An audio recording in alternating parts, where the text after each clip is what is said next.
कहानी के शुरुआत में एक लड़की लड़कों का ड्रग्स भगा कर ले जा रही थी। वो एक फैक्ट्री का ताला तोड़ के फैक्ट्री के अंदर आ जाती है और वो लड़के उसे आखिर पकड़ ही लेते हैं।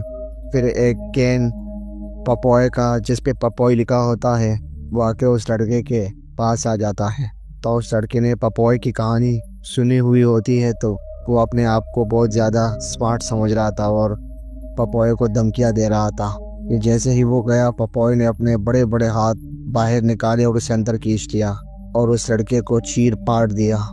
तो उसके बाद वो दूसरा लड़का लड़की के ऊपर चाकू रख देता है और पपोय जैसे ही उसका हाथ पकड़ता है धीरे से, उसका हाथ ही टूट जाता है और पपोय उसका वो चेहरा एक अखरोट की तरह तोड़ देता है और उस लड़की को पपोय बचा लेता है। लेकिन वो लड़की उसे कहती है, तुम तो एक मॉन्स्टर हो।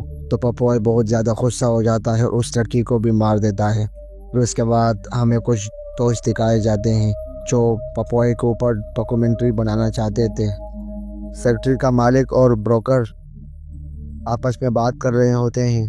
तो फैक्ट्री का मालिक ब्रोकर से कहता है कि ये कंपनी जल्दी से जल्दी बिकवाओ।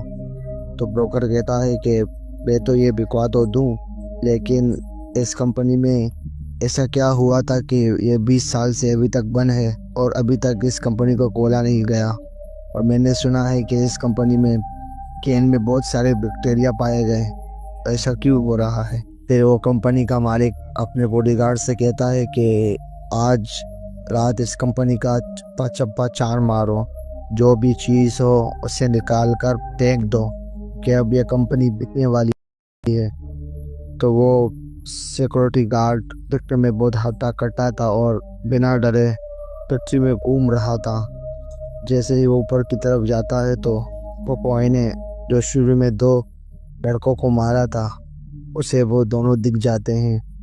जैसे ही वो कुछ करने वाला होता है तो पपोय उसके सामने ही खड़ा होता है और वो खुद को बड़ा तुरम खान समझता था। तो पपोय को उसने हमला कर दिया और पपोय को जैसे फ़र्क ही नहीं पड़ा। पपोय ने अपने पाम से उसका सर ही छिल दिया। उसके बाद हमें ओलिविया दिखाई जाती है जो एक बार में आई होती है अपने दोस्त को लेने के लिए, और ये सारा ग्रुप उसी फैक्ट्री में जाने वाला होता है। तो ये आपस में बात कर रहे होते हैं कि पपोय बिल्कुल फेक है और ये सब बनकर कहानियाँ हैं और सब झूठ बोल रहे हैं। तो पास कुर्सी में एक बूढ़ा शख्स बैठा होता है। वो कहता है कि तुम बहुत गलती कर रहे हो उस कंपनी में जाकर। पपोय 20 साल से अपने प्यार का इंतज़ार कर रहा है। अगर तुम वहाँ पर गए तो तुम सब मारे जाओगे और वापस कभी नहीं आओगे। फिर इसके बाद कैटी का बॉयफ्रेंड आ जाता है अपने दोस्तों के साथ। ये सब दोस्त फैक्ट्री के बाहर पहुंच गए थे और ओलिविया को फील होता है कि ऊपर खिड़की से हमें कोई देख रहा है। तो ये सब जैसे ही गेट के पास जाते हैं तो गेट के ऊपर तो बड़ा सा ताला लगा हुआ था। तो ये सोचने ही लगते हैं कि ओलिविया अभी महारत दिखाती है और उस ताले को खोल देती है। फिर उसके बाद केटी के बाद उसके बॉयफ्रेंड का कॉल आता है तो वो उसे कट कर देती है। तो उसका बॉयफ्रेंड बड़ा गुस्सा हो जाता है और उसके दोस्त उसे भड़काते हैं कि क्या पता केटी का चक्कर किसी और के साथ चल रहा और वो इस कंपनी में मज़े करने आई हो उस लड़के के साथ। तो वो डिसाइड करते हैं कि हम भी कंपनी में जाएंगे और उसको रंगे हाथों पकड़ेंगे। ओलिविया को डॉक्यूमेंट्री बनानी थी तो वो सब 3 ग्रुप में बढ़ जाते हैं और कंपनी में कैमरे लगा देते हैं। और ओलिविया के दोस्त और ओलिविया कंपनी में वो डॉक्यूमेंट्स ढूंढ रहे होते हैं कि ये कंपनी आखिर बंद क्यों हुई। तो वो जैसे ही इधर उधर घूम रहे थे तो उसके सामने एक कैन आता है, पोपाय द सेलर मैन का कैन। वो ये देखकर बहुत डर जाते हैं, लेकिन उनको पता चलता है कि यहाँ पर तो कबूतर है। ये कबूतर की वजह से ही ये कैन हमारे पास आ रहे थे। फिलहाल तो उन लोगों को यही लग रहा था कि यहाँ पर पॉय द सेलर मैन नहीं है। फिर इसके बाद हमें ओलिविया को दिखाया जाता है और उसके दोस्त को। वो एक जगह पे चले जाते हैं जहाँ पर दौड़ बनते हैं। तो ओलिविया अपनी महारत दिखाती है और सारे डोर को खोल देती है। डॉक्यूमेंट्स को पढ़ती है कि ये फैक्ट्री आखिर बंद क्यों हुई थी, तो उसमें लिखा होता है कि इस फैक्ट्री में कैनों में एक बैक्टीरिया था जो बहुत ज़्यादा ख़तरनाक था। इसकी वजह से ये कंपनी बंद हो गई थी।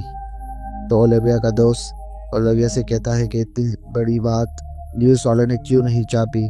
तो ओलिविया उसे कहती है कि ये कंपनी का मालिक है, ये आधा से ज़्यादा शेयर उसका है, उसने अपनी पावर का गलत इस्तेमाल करके ये बात बाहर आने नहीं दी। ये दोनों जैसे ही बात कर रहे होते ही तो ओलिविया के और दोस्त भी आ जाते हैं।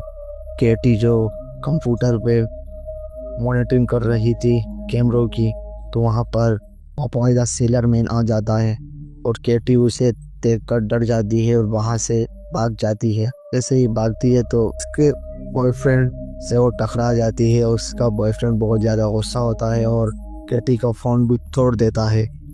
केटी के पीछे वहाँ पर पॉपॉय द सेलर मैन भी आ चुका था और एक लड़के ने पॉपॉय पे हमला कर दिया। पॉपॉय के अंदर चाकू मारा। जैसे ही पॉपॉय को जैसे कोई फ़र्क ही नहीं पड़ा, तो पॉपॉय ने उसको जान से ही मार दिया। फिर उसके बाद एक लड़का जैसे ही पॉपॉय पे गोली चलाने वाला था, पॉपॉय ने उसकी कलाई हल्के से पकड़ी, उसकी कलाई ही टूट गई। उसके बाद वो अपनी जान बचाने के लिए इधर उधर भागता है और केटी का बॉयफ्रेंड केटी को अकेला छोड़ के भाग जाता है वहाँ से। लेकिन पॉपॉय ने केटी को कुछ नहीं किया और पॉपॉय उस लड़के के पीछे पड़ गया। जैसे ही वो लड़का अपनी गाड़ी स्टार्ट करता है तो पॉपॉय ने पीछे से वो गाड़ी पकड़ी होती है और वो लड़का उस गाड़ी से बाहर निकल जाता है। और उसके बाद पॉपॉय उसका पीछा करता है और एक बड़े से सरिये से उसके गले पे मारता है। लेकिन पॉपॉय को राहत नहीं मिली थी। पॉपॉय उसका सर दर्द से हल्क करना चाहता था, तो पॉपॉय ने एक बार फिर मारा, उसका सर दर्द से हल्क कर दिया। हमें केटी का बॉयफ्रेंड दिखाया जाता है जो बहुत ज़्यादा घबराया होता है और कंपनी से भागने का रास्ता ढूंढ रहा होता है। तो जैसे ही उसे लगता था कि पॉपॉय आ रहा है तो उसने गोली चला दी, लेकिन असल में पॉपॉय नहीं था बल्कि केटी ही थी। गोली की आवाज़ सुनकर पॉपॉय वहाँ पर आ जाता है और एक बार फिर वो लड़का अपनी गर्लफ्रेंड को छोड़ के वहाँ से भाग जाता है। फिर उसके बाद ये सब वहाँ पर लाशें देखकर बहुत ज़्यादा खौफजदा हो जाते हैं और डिसाइड करते हैं कि हम यहाँ पर पुलिस को बुलाएंगे।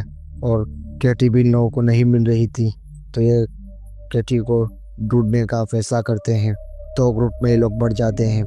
फिर उसके बाद ये लोग जैसे ही पॉपॉय द सेलर मैन को देख लेते हैं तो ओलिविया के दोस्त भागने लगते हैं। जैसे ही भागने लगते हैं तो एक बंदा नीचे गिर जाता है, लेकिन उसकी हाइट इतनी नहीं थी तो उसको कुछ नहीं हुआ था। लेकिन उसका पाँव एक चीज़ में फंस गया था, लेकिन वो उसे निकाल नहीं पा रहा था। जैसे ही वो उस तार को हिलाता है, उसके पीछे कुछ सरिये पड़े हुए होते हैं और सारे सरिये उसके अंदर घुस जाते हैं और उसकी वहीं पर ही मौत हो जाती है और सारा का सारा खून उस लड़की के चेहरे पे आ जाता है। वो लड़की बहुत ज़्यादा घबरा जाती है और इधर उधर भाग रही होती है। और जैसे ही पॉपॉय उसको दिखता है, वो एक बड़ी सी चीख मारकर वहाँ से भाग जाती है और वहीं पर जाती है जहाँ पर उसका दोस्त पहले ही गिरा हुआ था। उसका भी पाँव फिसल जाता है और वो भी उसी सरियों के अंदर धंस जाती है और वहीं पर उसकी मौत हो जाती है। ओलिविया और उसका दोस्त एक जगह पर आ जाते हैं जहाँ पर पॉपॉय रहा करता था। तो उस जगह को वो देखते हैं, वहाँ पर वही गेंद पड़े होते हैं जिसको पॉपॉय खाया करता था और कुछ खिलौने पड़े हुए थे और उसकी बीबी की फ़ोटो भी थी, इसमें एक बच्ची भी थी। तो ये दोनों कहते हैं कि पॉपॉय की वाइफ भी इसी कंपनी में काम किया करती थी और उसने ही इस इन्फेक्शन का, उस बैक्टीरिया का कंप्लेन की थी और इस कंपनी के मालिक ने उसे फिर मार दिया था।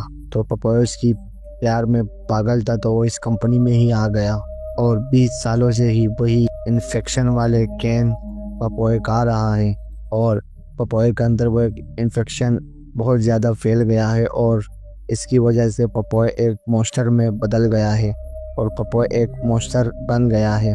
तो जैसे ही अपने दोस्तों को लेकर जाने का डिसाइड करते हैं इस कंपनी से जाने के लिए, तो देखते हैं कि Popeye the sailor man in लोगों के आगे आ जाता है। जैसे ही वो लड़का उसके ऊपर हमला करता है तो पॉपॉय हल्के से उसका हाथ दबाते हैं, उसका हाथ ही तोड़ देता है। तो उसके बाद ओलिविया पॉपॉय से कहती है कि इसे छोड़ दो, हैरान कुन तौर पर पपोय उसकी बात मान जाता है और उस लड़के को कुछ नहीं करता। दरअसल में हमें पता चलता है कि पपोय की बेटी और कोई नहीं बल्कि ओलिविया ही थी।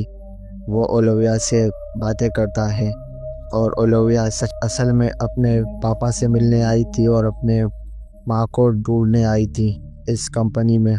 तो जैसे ही बातें कर रहे होते हैं बहुत ज़्यादा इमोशनल होते हैं तो केटी का बॉयफ्रेंड पपोय के ऊपर गोली चला देता है और फिर इसके बाद ओलिविया को कर लेता है और ओलिविया को मारने की कोशिश करता है। पपोय को बहुत ज़्यादा गुस्सा आ गया था।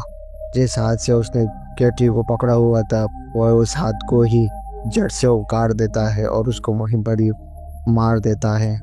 और केटी अपने ज़ख्मी दोस्त को कंपनी से बाहर लेकर चली जाती है और वहाँ पर केटी भी होती है जिसको गोली लगी होती है। वहाँ पर पुलिस भी आ जाती है तो पुलिस इन लोगों से पूछती है कि ये सब कैसे हुआ। तो ओलिविया झूठ बोल देती है कि एक पागल सरफिरा इंसान था जो उसने ही ये सब किया हुआ है।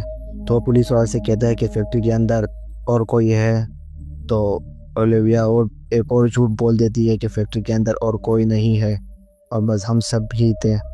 और फिर उसके बाद कंपनी का मालिक आता है और सारी डील कैंसिल हो गई थी। वो बहुत ज़्यादा गुस्से में था। तो जैसे ही देखते हैं वहाँ पर पपोय द सेलर मैन वहाँ पर आ जाता है और उसे उठाता है और उसे वहीं पर ही मार देता है। तो इसके साथ ये कहानी यहीं पर ही ख़त्म हो जाती है।